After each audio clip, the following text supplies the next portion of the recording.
Hey, what's happening? What's up? Yeah, I don't think my playlist of my little shows would be complete if I didn't speak about the Minneapolis police being, I'm from Minneapolis. Yeah, so here we go. Get a call last night from my cousin and about 11 o'clock. He was down there kicking it in Little Earth with my little brother Leandis. Hey, yo, like and comment on this if you be by Little Earth and know my little brother Leandis. There's only one Leandis from Little Earth. Anyway, my brother had taken off from his PO and stuff, and they down there, they just hanging out, they ain't doing nothing wrong, they ain't smoking no blunts, they just having a couple beers. Pretty much the only crime being committed is my brother's a fugitive. Make a long story short, they ain't seen each other in years, and we all family, so they're giving each other a hug and stuff, and having a moment. All of a sudden, guns to the back of the head, and it's the police. Leandis gets taken to jail. They say he has a gun or whatever, and Leandis didn't have no gun, according to my cousin.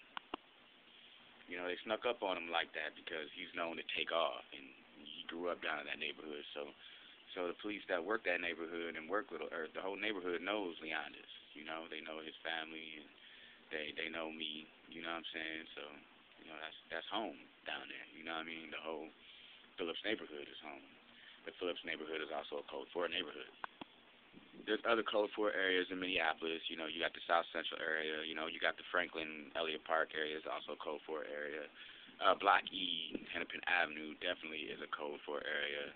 The Broadway Avenue area, Lindale Avenue, 26th Avenue, the whole Jordan neighborhood. I said Lindale, Fremont, of course. Penn is all Code 4 areas. And I cannot forget that way over south, Boston Terrace is a Code 4 area. Go ahead and click like if you be over in Boston Terrace, my cousin Lil Kurt, man. Shout out to everybody in Boston Terrace, man. Y'all stay safe. Get it right out there, man. We better than this.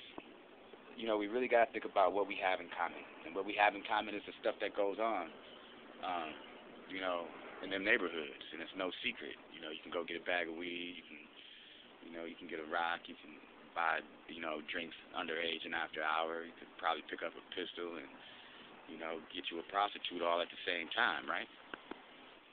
Well, with that being said, and everybody in that community looks like each other, and they're looking for people who fit the description, or they would have probable cause to believe they would be doing these activities, then that, is pretty much what Code 4 is there for, right?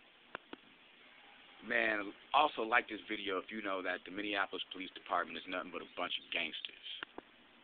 They a bunch of fucking gangsters, man, and they got their money, they got their hands on the money that's in the streets too.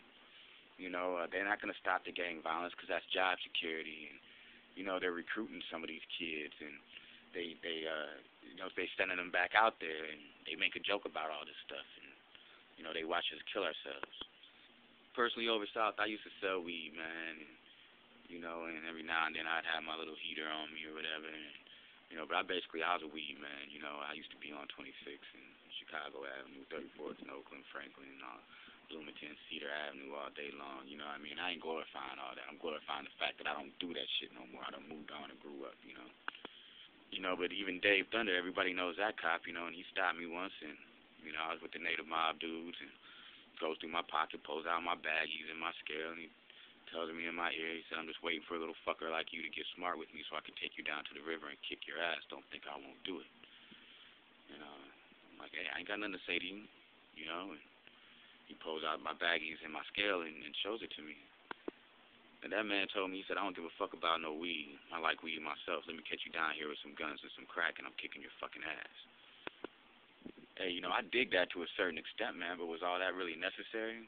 My dad knows this dude, my uncle went to school with this guy and stuff. And, I don't even think he really knew who I was, but still at the same time, if I wasn't out here doing this with the dumb shit, then I wouldn't fall into that category. I fit the description.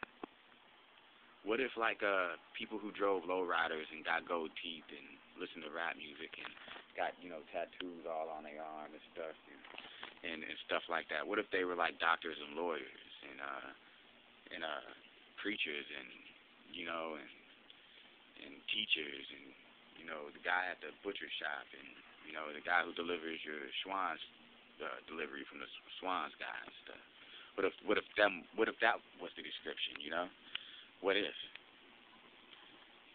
Shoot, man, it got me thinking.